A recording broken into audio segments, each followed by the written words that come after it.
你有过这种经验吗？半夜被另一半推醒，抱怨你打呼太大声，或是早上起床时喉咙干燥、头昏脑胀，感觉怎么睡都睡不饱。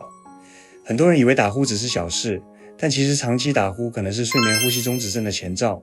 会导致心血管疾病、代谢异常，甚至增加中风和糖尿病风险。那么，除了手术和笨重的呼吸机，还有更简单的解决方案吗？答案是止鼾牙套。这是一种非侵入式装置，透过将下巴稍微前移，避免舌头和软腭阻塞呼吸道，进而降低鼾声，改善睡眠品质。体积小，方便携带，无论是旅行或日常睡眠都能轻松使用。止鼾牙套的3大优势：一、改善打呼，降低鼾声，留给枕边人宁静的夜晚；